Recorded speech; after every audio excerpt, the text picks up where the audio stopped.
Computer classes की तरफ से आप सबको मुगल साम्राज्य का टॉपिक में अकबर पढ़ाने जा रहा हूं। देखना है हमको कि सर्वप्रथम अकबर का जो जन्म हुआ था वह 15 अक्टूबर 1542 ईस्वी को हुआ था। इनकी माता का नाम हमीदा बानो बेगम था। हमीदा बानो बेगम था। इनके बचपन का नाम जलाल था। इनके बचपन का नाम जलाल था और कहीं कहीं पढ़ना रहेगा आपको बदरुद्दीन। इनका राज्याभिषेक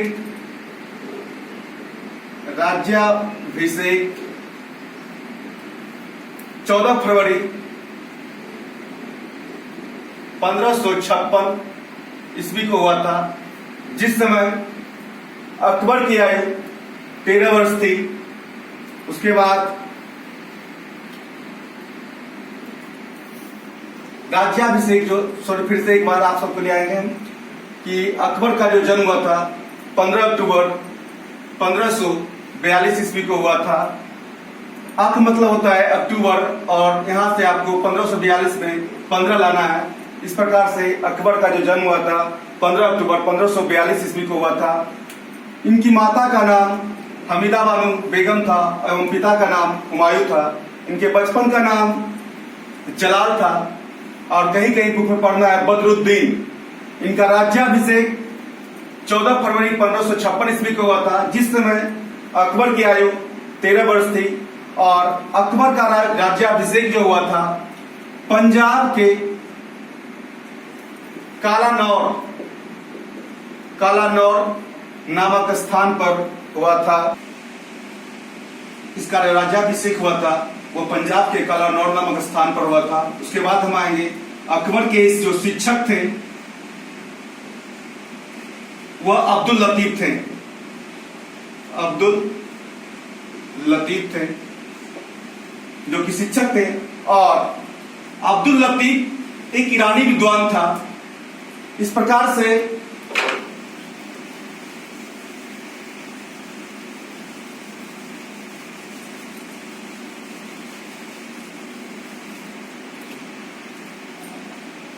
अकबर का संरक्षक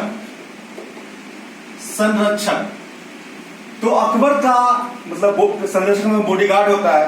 अकबर का जो संरक्षक था तो प्रथम संरक्षक और द्वितीय संरक्षक, दो संरक्षक थे।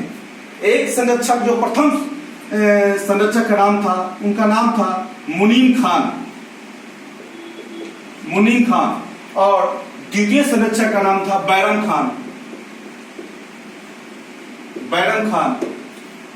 खान अकबर का जो संरक्षक रहा वह 1556 से 1560 ईस्वी तक रहा।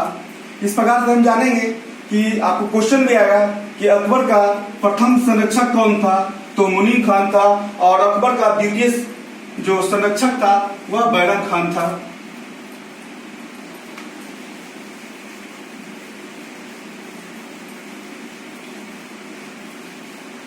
उसके बाद पानीपत की जो द्वितीय लड़ाई हुई थी वह अकबर और हेमू के बीच में हुई थी। पानीपत की द्वितीय लड़ाई अकबर और हेमू के बीच में हुई थी। यह लड़ाई 1556 ईस्वी को हुई थी। पानीपत की द्वितीय लड़ाई आपको 1556 ईस्वी को अकबर और हेमू के बीच में हुई थी। यह हेमू जो है भारत का अंतिम हिंदू शासक था। हेमू जो था भारत का अंतिम हिंदू शासक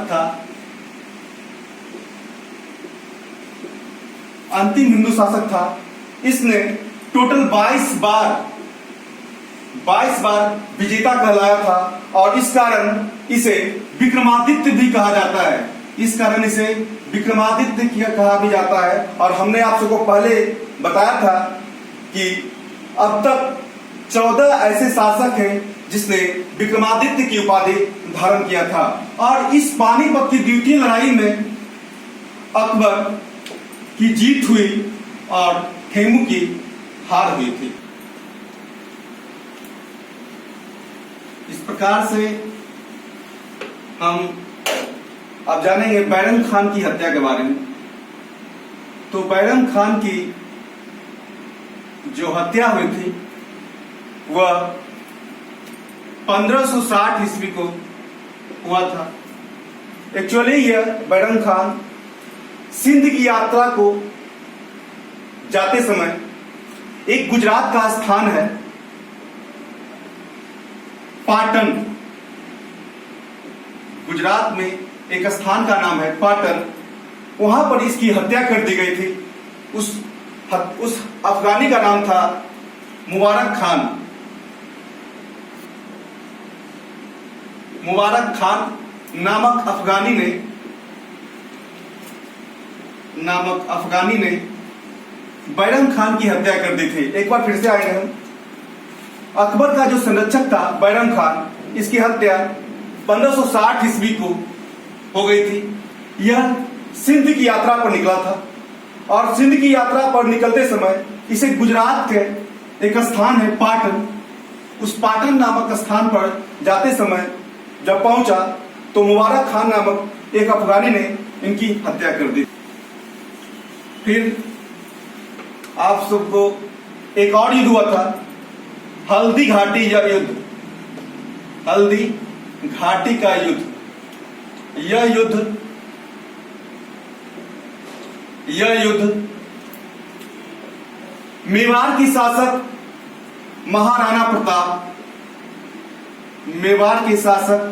महाराणा प्रताप और अकबर के बीच में हुआ था।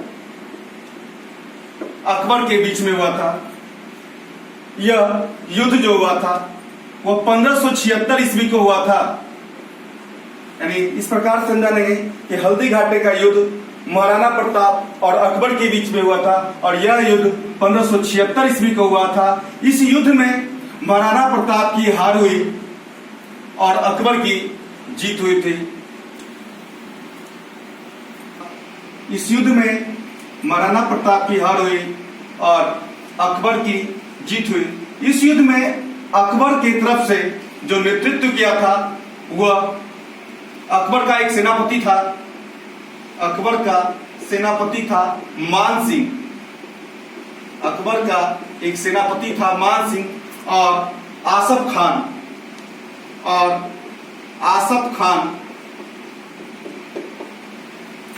खान के थे। इस प्रकार से अकबर का जो सेनापति हुआ वह याद रखना है आपको, ये VVI क्वेश्चन है क्योंकि एग्जाम में भी आता है कि अकबर के सेनापति कौन थे। तो अकबर के सेनापति मान सिंह थे। अब हम जानेंगे महाराणा प्रताप के बारे में।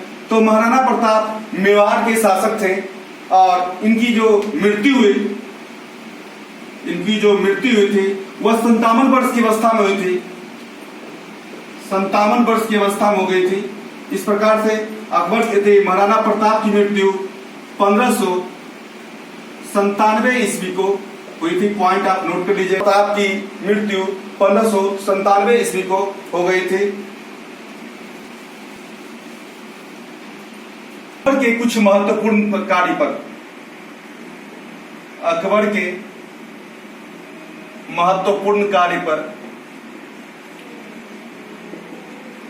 तो सबसे पहले अकबर के कुछ महत्वपूर्ण कार्य में 1562 ईस्वी को दास प्रथा का अंत किया गया। अकबर के द्वारा अंत किया गया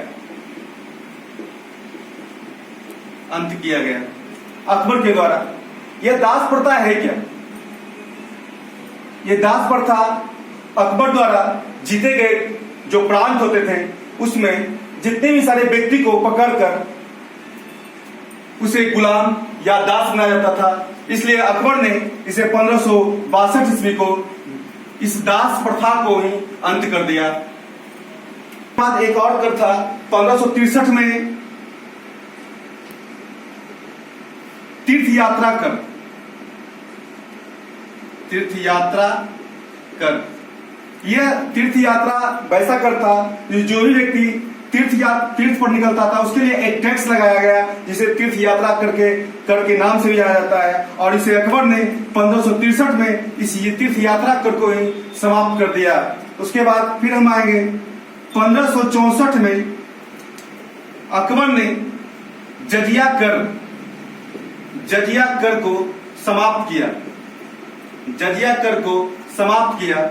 यह जजिया कर जो था वह गैर मुस्लिमों से लिए जाने वाला एक टैक्स था, जिसे जजिया कर के टैक्स के नाम से हम जानते हैं। सबसे पहले इसे मोहम्मद बिन कासिम ने इस टैक्स को लिया था और यह बाद में इसे समाप्त कर दिया गया को यह समाप्त कर दिया। एक बार फिर से इस पर आएंगे, इस टैक्स के बारे में आएंगे कि 1564 ईस्वी में जजिया कर को अकबर के द्वारा समाप्त कर दिया गया। यह जजिया कर वैसा कर था जो गैर मुस्लिमों से लिया जाने वाला कर था। और इस कर को इस बाद में मुगल शासक, एक और मुगल शासक आए हैं जिसका नाम औरंगजेब है, उसने इस कर को, जजिया कर को फिर से लगा दिया था। अकबर द्वारा 1575 में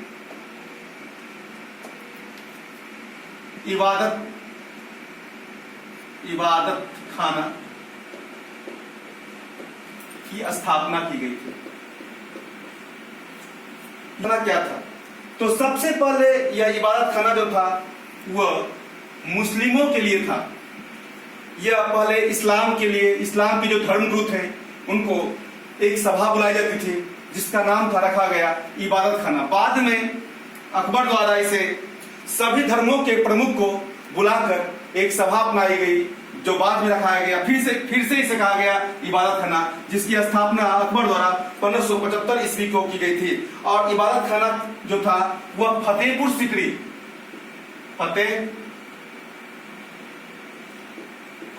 सिकरी में है। और अकबर ने ही फतेहपुर सिकरी की स्थापना किया था। और यह फतेहपुर सिकरी की स्थापना 1571 ईस्वी को किया था। कि 1575 ईस्वी में अकबर ने इबादत खाना की स्थापना किया था। यह इबादत खाना मुस्लिमों के लिए था, इस्लाम के लिए था। इसमें इस्लाम के जो धर्म गुरु होते थे उनको बुलाकर एक सभा अपनाई जाती थी। और फिर बाद में अकबर ही द्वारा सभी धर्मों के लोग को, सभी धर्मों के धर्म गुरुओं को बुलाकर एक सभा अपनाई जाती थी जिसका नाम था आपका इबादत खाना। और इसकी स्थापना सन 1571 ईस्वी को किया गया था। जैसा कि आप सबको मैंने बताया कि सन 1575 में इबादत खाना की स्थापना की गई थी, जिसमें मुस्लिमों के लिए, मुस्लिम के जो धर्म गुरु थे उनको बुलाकर एक सभा अपनाई जाती थी। बाद में अकबर द्वारा सभी धर्मों के धर्म गुरुओं को बुलाकर एक सभा अपनाई गई जिसका नाम रखा गया इबादत खाना। और बाद में ही सन 1578 में इबादत खाना के सभी धर्मों, इबादत खाना में सभी धर्मों को प्रवेश की अनुमति दी गई, थी। सन 1579 में अकबर द्वारा मजहर की घोषणा की गई थी। घोषणा की गई थी कि सन 1578 ईस्वी में इबादत खाना में सभी धर्मों को प्रवेश करने की अनुमति अकबर के द्वारा दी गई थी। और फिर आगे सन 1579 ईस्वी में मजहर की घोषणा, इलाही, 3A इलाही, जैसा कि यह अकबर द्वारा अपनाया गया था। और यह एक धर्म नहीं था बल्कि इसे अकबर ही द्वारा चलाया गया था। यह सन 1582 ईस्वी को 1582 ईस्वी को इसे चलाया गया था। इसमें दीन इलाही में सबसे जो शुभ दिन माना गया है वो रविवार दिन था। और इस दीन इलाही धर्म का जो प्रधान था वह अकबर था। और जब प्रधान पुरोहित के बारे में आएगा, प्रधान, जब इसका चर्चा आप सबको प्रधान पुरोहित के बारे में आएगा, प्रधान पुरोहित के बारे में आएगा, तो उसका नाम था अबुल फजल। अबुल फजल था, जिसने एक ग्रंथ की रचना की थी जिसका नाम था अकबरनामा। जिसने एक ग्रंथ की रचना की थी जिसका नाम था अकबरनामा। और ये परीक्षा में भी बार बार आप सबको आता है कि अकबरनामा पुस्तक की रचना किसने की थी। तो आप सब जानते होंगे कि अकबरनामा ग्रंथ की रचना या पुस्तक की रचना अबुल फजल के थे। और यह अबुल फजल जो था वह दीन इलाही धर्म का आप प्रधान पुरोहित था। क्वेश्चन आपको इस प्रकार के आएगा। सबसे पहला क्वेश्चन सुन लीजिएगा आप सब कि दीन इलाही धर्म की स्थापना कब हुई थी। तो यह सन 1582 ईस्वी को हुई थी। और इसमें जो शुभ दिन माना गया है यह रविवार दिन माना गया था। और इसका जो प्रधान था वह अकबर था। और इसका जब पुरोहित की चर्चा आई तो प्रधान जो पुरोहित था वह अबुल फजल था, जिसने अकबरनामा ग्रंथ की रचना की थी। अब एक बार इसके बारे में हम डिस्कस करेंगे कि दीन इलाही धर्म को मानने वाला प्रथम एवं अंतिम हिंदू शासक जो था उसका नाम था बीरबल। दीन इलाही धर्म लिखते हैं यहां पर आप सबको, दीन इलाही धर्म को मानने वाला प्रथम एवं अंतिम हिंदू शासक जो था उसका नाम था बीरबल। बीरबल, बीरबल का बचपन का भी नाम था एक, जिसका नाम उसके बचपन का नाम था महेश दास। बीरबल के बचपन का नाम था महेश दास। अब एक बार से आप सबको हम रिवाइंड करना चाहेंगे, रिवाइंड करना चाहते होंगे कि दीन इलाही धर्म की स्थापना सन 1582 ईस्वी को हुआ था। इसका प्रधान जो था वह अकबर था और इसका प्रधान पुरोहित अबुल फजल था, जिसने अकबरनामा ग्रंथ की रचना की थी। दीन इलाही धर्म का प्रथम एवं अंतिम हिंदू शासक अपनाने वाला बीरबल था, जिसके बचपन का नाम महेश दास था। तो हम अकबर के कुछ नवरत्न के बारे में हम अब चर्चा करते हैं।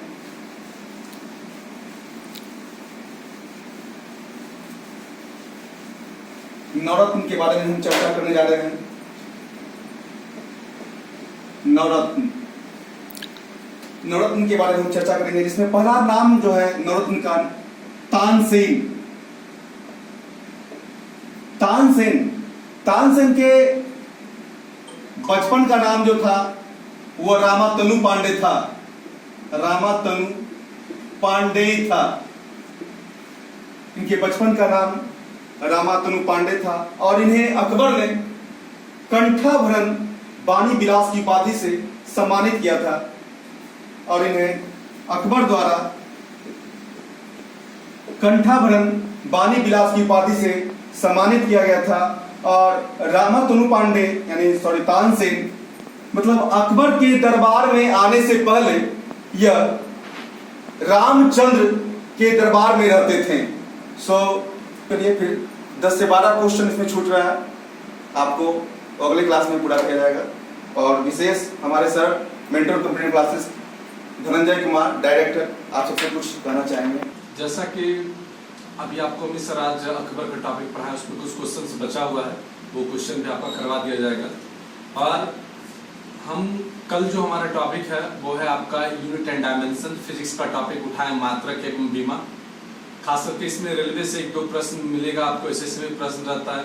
और खास करके वैसे बच्चे जो हमारे एयरफोर्स क्लास के हैं, नेवी वाले क्लासरूम के हैं, वैसे बच्चों के लिए हम लोग कल फिजिक्स का पहला चैप्टर लेकर आ रहे हैं, आपका इंटर लेवल बेसिक का यूनिट एंड डायमेंशन। अर्थात जो भी बच्चे अभी तक नहीं जुड़े होंगे या वैसे बच्चे जो एयरफोर्स की तैयारी कर रहे हैं, अगर किन्हीं के पास लिंक होगा तो वो लिंक को शेयर करेंगे और ज़्यादा से ज़्यादा लोग सब्सक्राइब कर सके, ताकि लास्ट बच्चे तक ये वीडियो पहुंच सके। जय हिंद, जय भारत।